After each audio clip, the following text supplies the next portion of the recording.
Le verset 11e commence ainsi. Il dit, puis j'ai vu le ciel ouvert. Ce chapitre, ou par cette expression, nous pouvons voir Jean qui voit ou qui nous donne une séquence chronologique des choses à venir ou du futur. Cette expression, nous pouvons la comparer au chapitre 4e, chapitre 4, le verset 1er, où il dit « Après cela, j'ai regardé, et voici une porte était ouverte dans le ciel. » Au chapitre 4e, le Seigneur Jean voit la porte s'ouvrir dans le ciel, puis ensuite il entend la voix qui lui dit dans ces mêmes versets « Monte ici, et je te ferai voir ce qui doit arriver dans la suite. » Puis le verset suivant nous dit « Aussitôt, je fus ravi. » Dans le chapitre 19e, c'est différent parce que nous lisons qu'après ces choses, que Jean voit le ciel ouvert et celui qui paraît ne monte pas au ciel, mais par contre, il descend du ciel. C'est le retour de Jésus-Christ ou du Seigneur Jésus qui vient en gloire.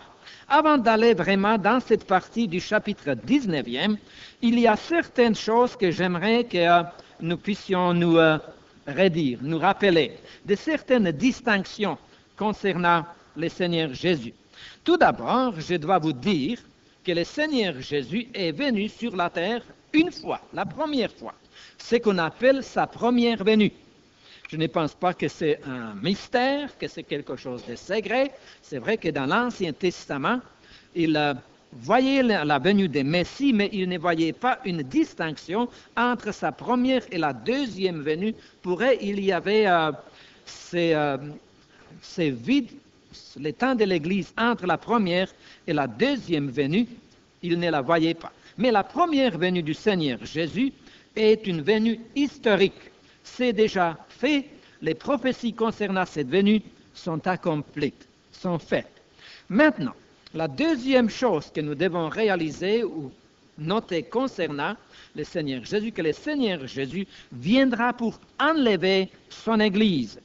Et cette partie ou cette expérience des enfants de Dieu est très clairement distinguée dans les Écritures. Alors, nous pouvons dire que le retour de Jésus-Christ dans son ensemble englobe deux expériences, l'enlèvement de l'Église et la révélation de Jésus-Christ.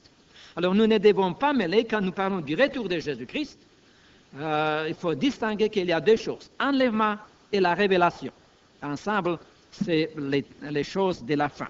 Alors, si vous regardez maintenant, dans ces domaines-là, les premières épîtres aux Thessaloniciens, les chapitres 4e. Il y a un mot qui se trouve dans la langue originale, qui est très bien traduit et qui est vraiment importante en ce qui concerne notre espérance, l'espérance des enfants de Dieu. Au verset 17e, quand il décrit ce qui va arriver aux enfants de Dieu qui sont vivants ou qui vont être vivants lors de l'enlèvement de l'Église, il dit au verset 17e, « Ensuite, nous, les vivants, qui seront restés, nous serons tous ensemble enlevés avec eux sur des nuées à la rencontre du Seigneur dans les airs. Et ainsi nous serons toujours avec le Seigneur. » C'est ces petits mots enlevés que j'aimerais vous faire remarquer. Okay? Alors, en ce qui concerne l'Église ou l'événement qui suit, c'est exactement qui est marqué par ces petits mots enlevés. Dans plusieurs passages des Saintes Écritures, ce mot est employé comme celle-ci. Par exemple, dans Jean chapitre 10, versets 28 et 29, vous connaissez ces passages. « Mes brebis entendent ma voix », verset 27. « Je les connais et elles me suivent, je leur donne la vie éternelle et elles ne périront jamais. » Puis après. Hein? personne ne les ravira. Ça veut dire quoi? Enlever, personne ne les enlèvera de la main de mon Père. C'est les mêmes mots. Alors le Seigneur Jésus va venir, puis il dit, nous serons tous ensemble ravis. Voyez? Personne ne les ravira, personne ne les enlèvera. Hein? Alors il dit ici, nous serons ensemble enlevés. 1 Corinthiens chapitre 12, versets 2 et 3, l'apôtre Paul, il nous raconte son expérience à un moment donné qu'il avait été lapidé, il était traîné hors de la ville, comme mort, on l'a mis dans un dépotoir. Puis là, quand il regarde à cette expérience, il dit qu'il était ravi jusqu'au 3e ciel et qu'il avait entendu des paroles qu'il n'est pas possible de répéter. Alors c'est encore les mêmes mots. Qu'est-ce qui lui est arrivé à ce moment particulier? Il était enlevé, il était ravi, il était saisi. Hein? Puis dans Apocalypse chapitre 12, les passages que nous avons au chapitre 12 encore une fois l'emploi de ces mots. Apocalypse chapitre 12, je vais prendre juste quelques instants pour clarifier ces choses. Il dit au milieu du verset 4e, les dragons s'étend devant la femme qui allait enfanter afin de dévorer son enfant lorsqu'elle aurait enfanté. Il enfanta un fils, ou un enfant mâle, qui doit paître toutes les nations avec une verge de fer. Et son enfant fut enlevé vers Dieu et vers son trône. Alors vous voyez, il emploie cette même expression, ce qui va arriver à l'Église de Jésus-Christ. Alors l'événement suivant, ou événement que nous attendons, c'est enlèvement de l'Église. C'est la chose suivante. Maintenant, ce que nous trouvons dans l'Apocalypse chapitre 19e a une autre désignation ou description pour notre compréhension. Et je dirais, nous devons appeler cette partie l'apparition ou la révélation du Seigneur Jésus. Et entre parenthèses, il y a plusieurs fois que ce mot est employé à travers des Écritures. Il va dire dévoiler, révéler, manifester ou se manifester. Et pour cette expérience ou cet événement, j'aimerais que vous tournez pour commencer dans l'Évangile de Matthieu au chapitre 24e. Matthieu, chapitre 24.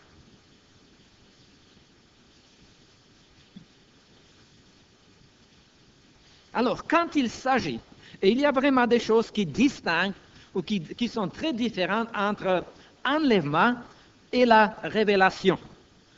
À l'enlèvement, l'Église sera enlevée sans que vraiment les inconvertis en soient touchés, sinon par l'absence des enfants de Dieu, tandis qu'à son retour, ce sera une révélation où tout œil les verra. Première fois, il y avait juste une disparition. La deuxième fois, ça va être une apparition, un retour.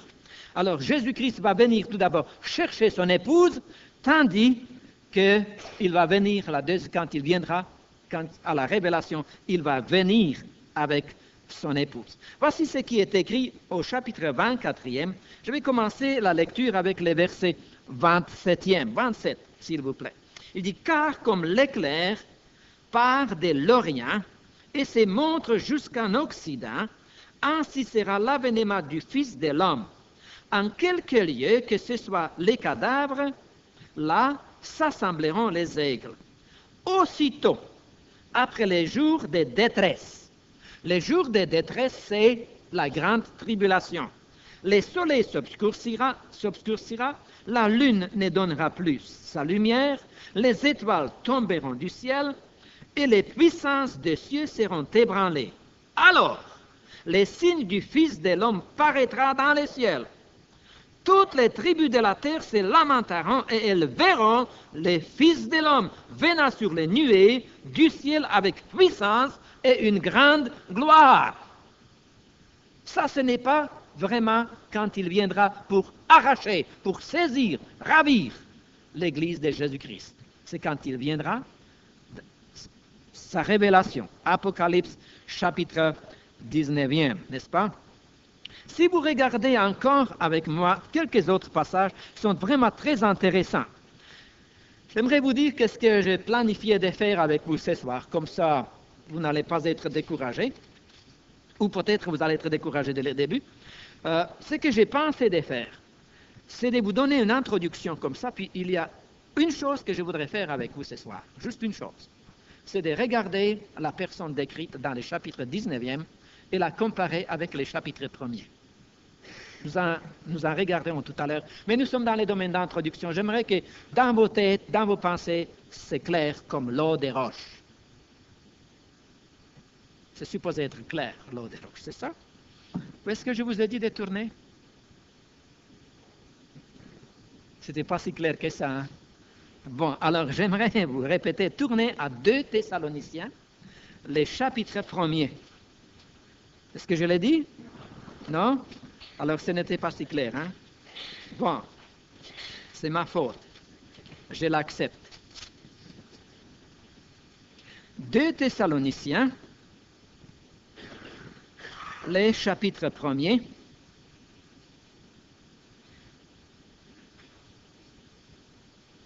Alors l'apôtre Paul, et verset 6e, il dit ceci, « Car il est de la justice de Dieu de rendre l'affliction à ceux qui vous affligent, et de vous donner à vous, qui êtes affligés, du repos avec nous, lorsque le Seigneur Jésus apparaîtra du ciel, avec les anges de sa puissance, au milieu d'une flamme de feu, pour punir ceux qui ne connaissent pas Dieu, et ceux qui n'obéissent pas à l'évangile de notre Seigneur Jésus-Christ. Ils auront pour châtiment une ruine éternelle, et ainsi de suite. Mais les mots que je voulais vous faire remarquer se trouvent au verset 7e, quand il parle lorsque le Seigneur Jésus apparaîtra du ciel. Ce sera la révélation de Jésus-Christ. Concernant cela, il y a dans l'Ancien Testament, est-ce que vous barbouillez un peu votre Bible parfois? Oui, hein? Bon, c'est bien. Alors, tournez dans Zacharie, le chapitre 14e. Zacharie, où est-ce qu'on trouve ça, Alexandre? Dans l'Ancien Testament? Où à peu près? Pardon? Et, exactement, Malachie, c'est le dernier livre, puis juste avant Malachie, hein? C'est quoi juste avant Malachie, Isabelle? C'est ça. Le chapitre, lequel chapitre c'est juste avant Malachie? 14. C'est là qu'on cherche. C'est merveilleux, je suis content de voir les jeunes qui travaillent avec leur Bible en plus. Félicitations. OK. Alors, regardez comment déjà les prophètes de l'Ancien Testament regardaient cet événement. Et ce que j'ai dit que quand j'ai parlé d'une Bible barbouillée, c'est que dans l'Ancien Testament, chaque fois qu'il y a une référence au millénium, royaume millénaire, je mets une étoile de David jaune à côté. Que c'est jaune, c'est pour la gloire. Puis l'étoile de David, c'est que quand le Seigneur Jésus va venir. Puis il y en a beaucoup dans cette partie de Zacharie, et beaucoup d'autres encore. Mais je voudrais vous lire dans Zacharie juste quelques versets. Par exemple, si on commence avec le verset 3e, verset 3. L'Éternel paraîtra. Ça veut dire quoi? Il ne viendra pas nous saisir, nous ravir. Non, c'est pas ça qu'il dit. L'Éternel paraîtra, et il combattra ces nations, comme il combat au jour de la bataille. Mais peut-être que c'était dans la guerre des 6 jours. Non? J'entends des objections. Oui, merci Fabien. Parce que ça dit là, dans ces mêmes versets, ça dit, verset 4 plutôt, il dit, ses pieds se poseront en ces jours-là. C'est dans le chapitre 14e.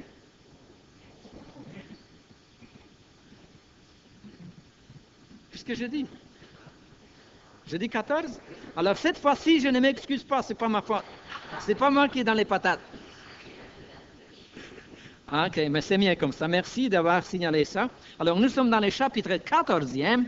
Le verset 3e, c'est ça qui vous a mêlé peut-être. Je dis le verset 3. Au verset 3e, il dit « L'Éternel paraîtra et il combattra ces nations comme il combat au jour de la bataille. » Verset 4. « Ses pieds se poseront en séjour sur la montagne des Oliviers, qui est vis-à-vis de Jérusalem, du côté de l'Orient. La montagne des Oliviers s'effondrera par les milliers à l'Orient et à l'Occident, et il se formera une très grande vallée. Une moitié de la montagne reculera vers le septentrion, vers le nord, et une moitié vers le midi, vers le sud. Vous fuirez alors dans la vallée des montagnes, car la vallée des montagnes s'étendra jusqu'à Ézel. Vous fuirez comme vous avez fui devant les tremblements de terre, au temps d'Osias, roi de Juda. L'Éternel, mon Dieu, viendra, et tous les saints avec lui. Verset 9. L'Éternel sera roi de toute la terre en ce jour-là. L'Éternel sera le seul l'Éternel, et son nom sera le seul nom. Ça parle de la même expérience, n'est-ce pas? Hein? Puis Daniel, le prophète Daniel, dans le chapitre 7e, il parle aussi, mais il dit que, vous rappelez-vous, que ces pieds de cette colosse, de cette statue, étaient brisés par une pierre qui, sans les secours des mains d'hommes, s'est détachée et a roulé de la montagne et a brisé les pieds de la statue. Ok. Là maintenant, si vous permettez, je vais prendre quelques instants, juste très rapidement, et rendre ça un petit peu visuel.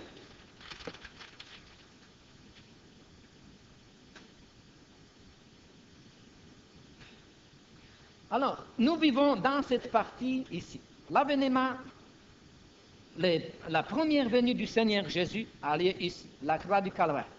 Israël existait, les nations existaient. Alors, à ce moment-là, le Seigneur Jésus est venu sur la croix du Calvaire, c'est le début de l'Église. Est-ce que je suis pas assez transparent, c'est ça? Pour m'excuser. Quelqu'un dit, je ferai une meilleure porte que fenêtre. Alors, à partir de ce moment-là, l'Église existe. Mais l'expérience suivante qui arrive, c'est l'enlèvement de l'Église. Et après l'enlèvement de l'Église, va y avoir une période de 7 années de la grande tribulation. Après quoi le Seigneur Jésus descendra, ce sera, comment on appelle cette partie-là? Révélation.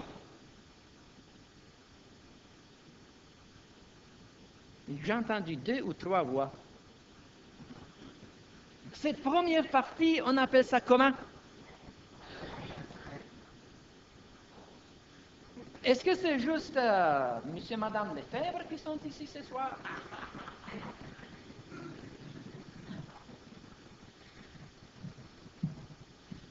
Cette première partie s'appelle comment?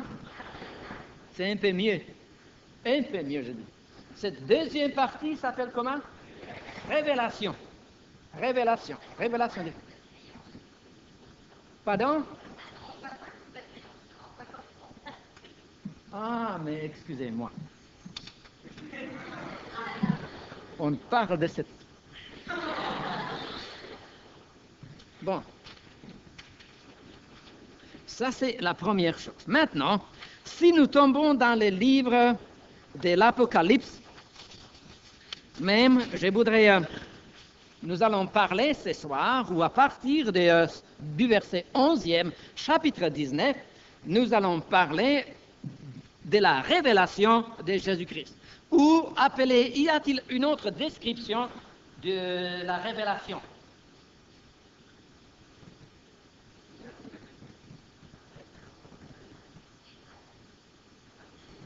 Le retour de Jésus-Christ en gloire, c'est aussi appelé parfois comme ça. Ok.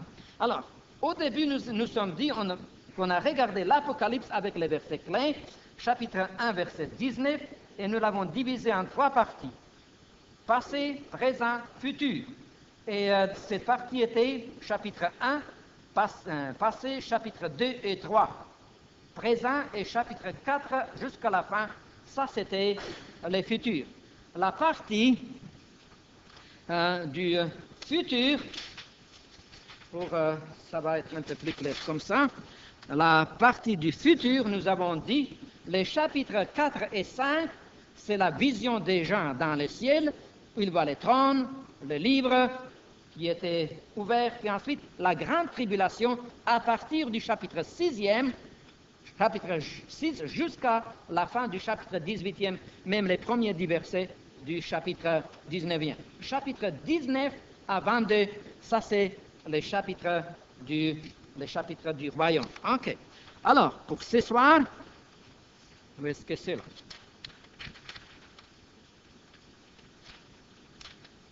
Je ne vais pas vous montrer tout ça tout en même temps.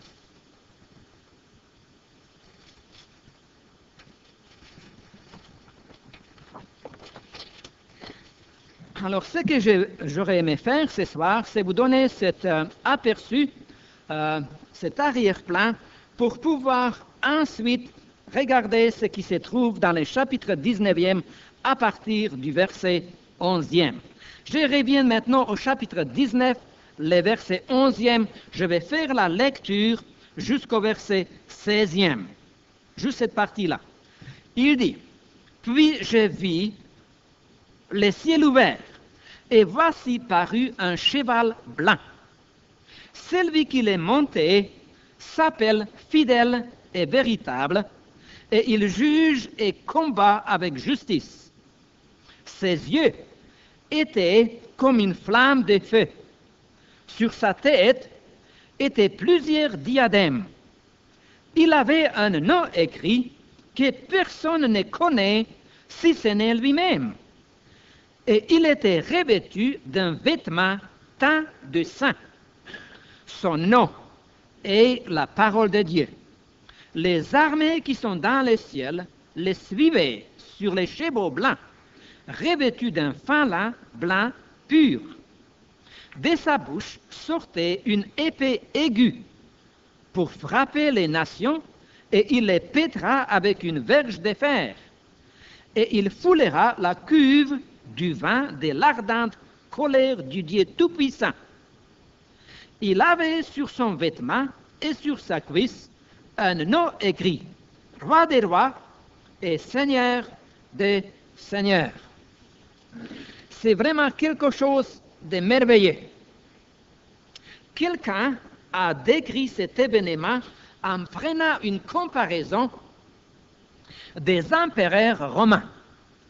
Il paraît que les empereurs romains ou les généraux romains, quand ils revenaient de la victoire d'une bataille, quand ils ont conquis une nation, ils entraient en Rome, la capitale, et ils marchaient ces palissades via Sacra.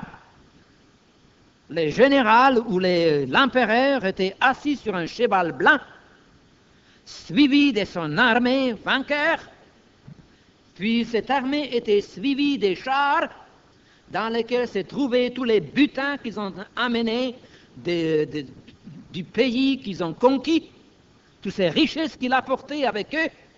Puis en dernier, c'était les prisonniers liés qui ramenaient, et quelques-uns de ces prisonniers devaient être vendus pour être des esclaves, d'autres étaient mis en prison, puis ensuite étaient exécutés pendant que les Romains, ils rendaient des hommages à leur divinité.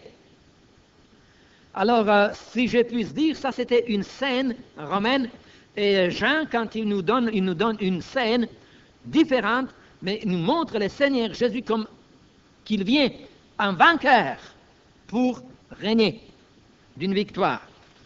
Alors, ce qui est vraiment le plus frappant dans ces textes, et ce que à quoi j'aimerais attirer votre attention, c'est la personne de ce vainqueur, le Seigneur Jésus. Regardez avec moi dans les chapitres 1er.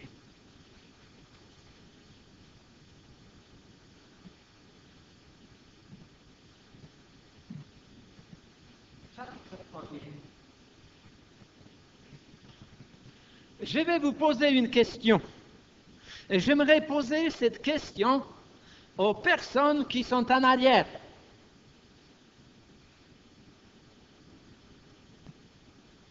La jeunesse, pleine de force, habituée à l'étudier.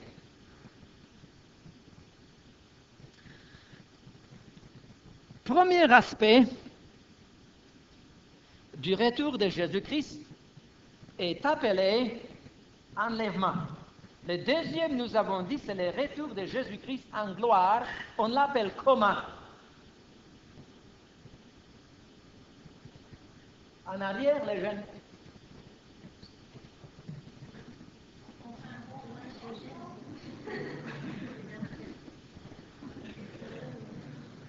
Le retour de Jésus-Christ en gloire est aussi appelé merci. Alors, Apocalypse chapitre 1er, le verset 1er, les premiers mots.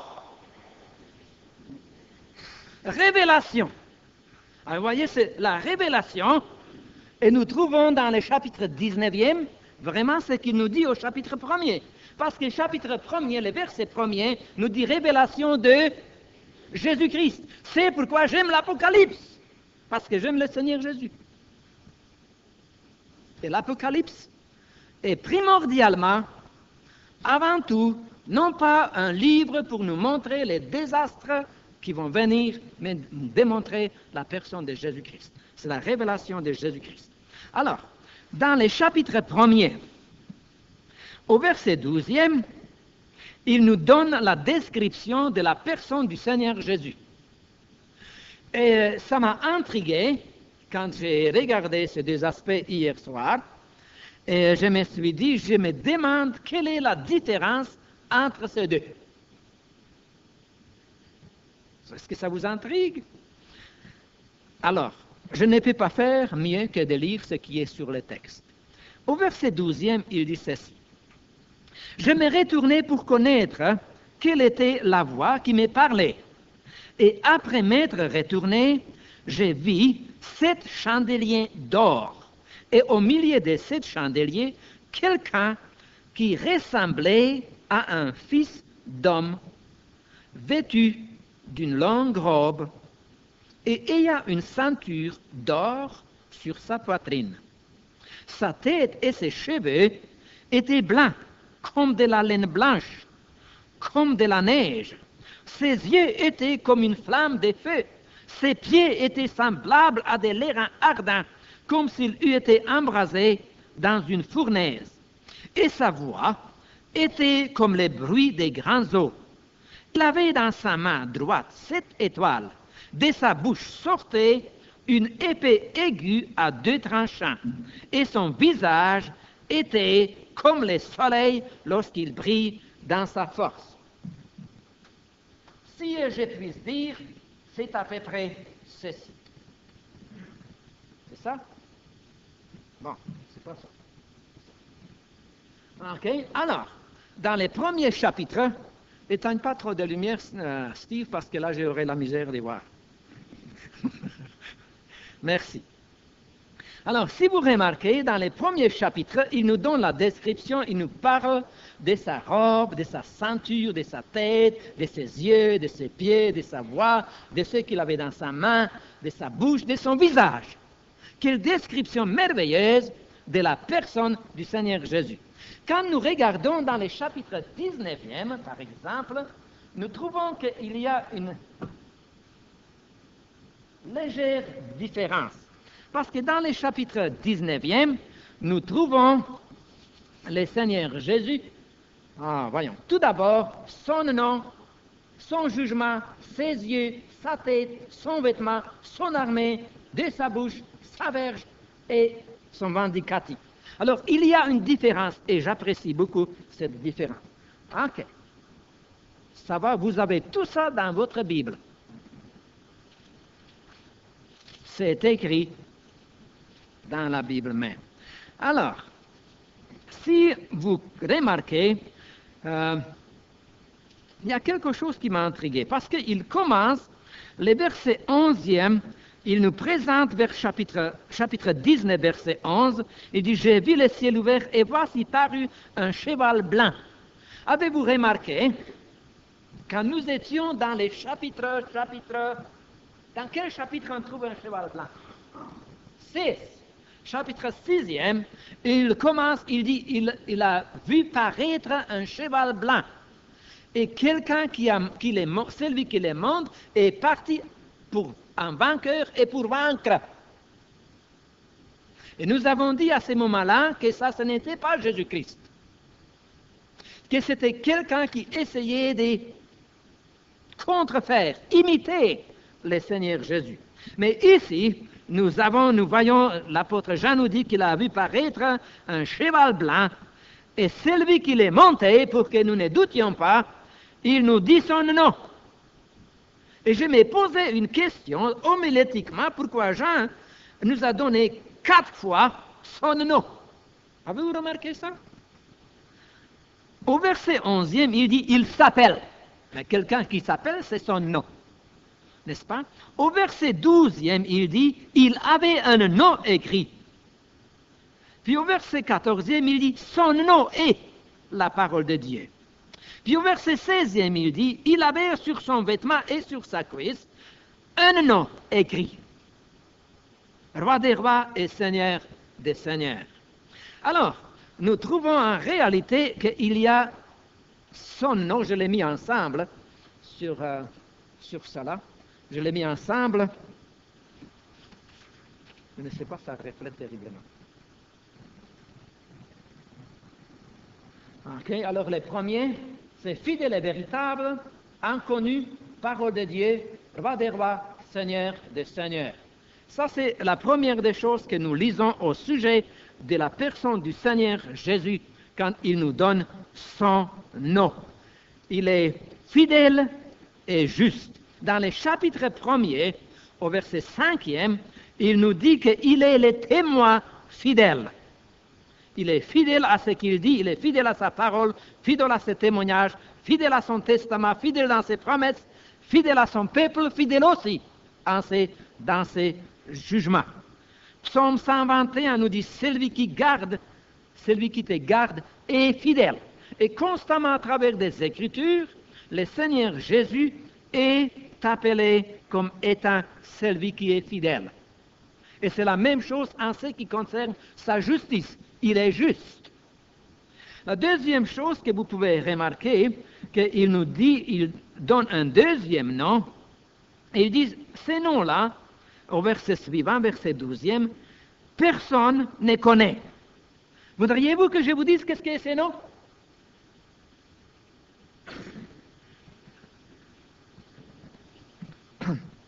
Qu'est-ce que vous diriez si je vous dirais les noms? Ce sera la même chose que si je vous dirais que je sais les jours où le Seigneur Jésus va enlever son Église. Si je vous mettrais une date. Il dit, personne ne connaît, eh bien, je ne suis pas mieux. Je ne connais pas plus que les autres. Et je suis content que les commentaires que j'ai consultés, ils ont dit la même chose. Ils n'ont pas essayé de découvrir qu'est-ce que c'est. Alors ils ont dit tout simplement, puisque personne ne les connaît, on ne va pas essayer de les connaître. Alors on va le laisser comme ça, parce que ça c'est réservé pour l'avenir. Hein? Le Seigneur a des surprises pour nous, quand nous serons dans les cieux. Au verset 14e, par exemple, il nous dit que son nom est la parole de Dieu. Et je crois que ça sonne familier, n'est-ce pas, à nos oreilles? Hein? Parce qu'au commencement était la parole était avec Dieu, et la parole était Dieu. Jean chapitre 1, verset 1, le Logos, la parole éternelle, ou la parole incarnée. Hein? Puis ensuite alors, par exemple, au verset suivant, il nous dit, verset 16e, il dit que son nom était écrit sur son vêtement et sur sa cuisse. Et ce nom, c'est le roi des rois et le Seigneur des seigneurs. Ça, c'est vraiment quelque chose de merveilleux, parce qu'au fond, ce nom, quand il dit roi des rois, nous chantons cette expression quelquefois, roi des rois, mais qu'est-ce que ça veut dire? D'habitude, les souverains, n'ont personne au-dessus d'eux. Mais tous les souverains qui ont jamais existé, les petits et les grands souverains, il y a un souverain au-dessus d'eux. Et c'est cette personne qui est au-dessus d'eux, les rois de ceux qui sont des rois. C'est ça qui veut dire les rois des rois. De tous les rois qui ont jamais existé, il y a un roi au-dessus d'eux. De tous les grands hommes, et de toutes les grandes personnes, de toutes les grandes femmes, de toutes les grandes puissances qui ont jamais existé, les autorités qui pensaient qu'ils étaient les plus forts, les souverains, qu'ils étaient les seigneurs de tout, eh bien, il dit, lui, il est le seigneur de tous les seigneurs. Les rois des rois et les seigneurs des seigneurs. Ça va être vraiment merveilleux quand nous allons nous prosterner devant lui, comme les gens qui se prosternent devant les souverains, devant les rois ou devant la reine, sont stupéfaits devant leur majesté, devant leur grandeur, devant leur splendeur, devant leurs habits, devant leur prestige et tout ce qu'ils voulaient voir, tout ça. Mais quelle différence quand nous allons pouvoir nous prosterner devant celui qui est leur roi, qui est leur souverain, qui est leur Seigneur. Alors il dit tout d'abord que lui, il est le roi des rois et qu'il est le Seigneur des seigneurs. Puis ensuite, il nous parle de son jugement. Il s'appelle fidèle et véritable et il dit, il juge et combat avec justice. Personne ne pourrait jamais dire que ce qu'il a reçu ou ce qu'il a subi était une injustice, ou que c'était fait d'une manière injuste. Parce que non seulement qu'il est fidèle et véritable, il aussi juge avec justice. Puis après, il nous dit que ses yeux étaient comme des flammes de feu. Dans le chapitre 1er, nous avons une même description au sujet des yeux du Seigneur Jésus comme les flammes de feu. Ceci nous parle de son autorité ou de sa omniscience, aux yeux desquels il n'y a rien de caché. Mais à ses yeux, tout est mis à nu et à découvert. L'écrivain des Hébreux, chapitre 12, verset 29, nous dit aussi que notre Dieu est aussi un feu dévorant. Alors ses yeux sont comme les flammes de feu. Maintenant, nous trouvons son vêtement différent de ce que nous trouvons dans le chapitre 1er. Dans le chapitre 1er, nous avons vu qu'il était vêtu d'une longue robe, la majesté, et une ceinture d'or autour de sa poitrine. Nous avons dit à ce moment-là que cela parle de la divinité de Jésus-Christ. Ici, ce soir, nous le voyons dans le chapitre 19e, il nous dit que son vêtement était teint de sang. Il est teint de sang. Ça parle de quoi en réalité? Je dirais que, j'aimerais vous suggérer qu'il y a deux choses qui nous parlent de ce vêtement qui est teint de sang. Tout d'abord, ça parle de la croix du calvaire, de sa mort sanglante et expiatoire, de sa propre mort à lui.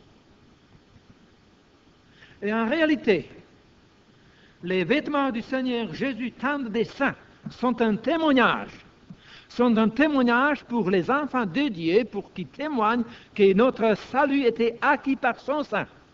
Mais ça va aussi être un témoignage pour les inconvertis, pour les perdus, pour ceux qui vont être condamnés. Ça va être un signe de leur condamnation parce que le Seigneur Jésus est mort et le salut était refusé.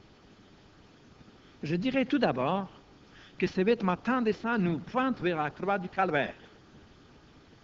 C'est la croix du calvaire qui est notre salut. C'est la croix du calvaire qui va être aussi la condamnation. Parce qu'ils n'ont pas cru au nom du Fils unique venu du Père. Mais deuxième chose que je dirais à ce sujet, son vêtement qui est teint de sang, c'est qu'à travers des âges, il y avait du sang versé. Les témoins de Jésus-Christ, les disciples de Jésus-Christ, leur sang était versé et est encore versé aujourd'hui à différents endroits. Alors son vêtement était teint de sang. Sur sa tête, nous dit après, sur sa tête, il y avait plusieurs diadèmes. C'est quoi un diadème? Nous sommes en train d'avoir des Jeux olympiques. Je ne sais pas si vous avez regardé ça, mais dans les Jeux olympiques, les Grecs, ils donnaient des guirlandes sur la tête du vainqueur. Alors, un diadème, c'est en réalité une couronne, une guirlande royale. Dans les Écritures, il y avait deux personnages qui en avaient des guirlandes ou qui en avaient des diadèmes. C'était tout d'abord les rois, qui étaient couronnés pour être rois, et c'était aussi les sacrificateurs. Alors les rois et les sacrificateurs avaient des diadèmes. Le Seigneur Jésus, ce qui est merveilleux, est à la fois les rois et les souverains sacrificateurs, les souverains prêtres. Alors sur sa tête s'est trouvé des diadèmes. Ok. Après ça, nous trouvons qu'il y avait une armée qui les suivait. Et nous trouvons à plusieurs reprises, chapitre 9 par exemple, nous trouvons qu'il y avait des myriades, chapitre 17, verset 14, nous trouvons que leur nombre était vraiment quelque chose de fantastique. Alors, il y avait une armée, maintenant il dit que de sa bouche sortait une épée aiguë. Et dans l'Ancien Testament même, il nous parle du souffle de sa bouche avec lequel il allait anéantir. Et il nous parle de sa verge. Et quand il parle de sa verge, il nous dit qu'il va juger ou il va régner avec une verge de fer. Puis la dernière chose, sont vindicatives, c'est-à-dire, il dit, il va fouler, il foulera la cuve du vin de l'ardente colère de Dieu Tout-Puissant. Son juste jugement sur ceux qui ne connaissent pas Dieu, sur les nations qui ont rejeté Jésus-Christ. Alors, de cette manière-là, je trouve merveilleux de voir le Seigneur Jésus, comme Jean nous l'a décrit, venant du ciel pour prendre le règne, pour assumer le royaume millénaire. Le roi des rois, le Seigneur des seigneurs. Son nom est la parole de Dieu. Le Seigneur Jésus, mon Seigneur et mon Dieu. C'est Jésus-Christ. Sauveur bien-aimé, nous voulons te remercier de ce que tu t'es révélé d'une manière simple, mais si merveilleuse, à travers de tes Écritures. Et nous te demandons que tu daignes ouvrir nos yeux, pour que nous puissions non seulement entendre de nos oreilles, mais aussi te voir des yeux de la foi, des yeux de nos cœurs, que nous puissions nous rassasier de ton image, de notre réveil jusqu'à notre coucher. Ô Seigneur Jésus, révèle-toi, glorifie-toi, donne-nous la grâce de te connaître, donne-nous la soif de te connaître. Nous te le prions en ton nom. Amen.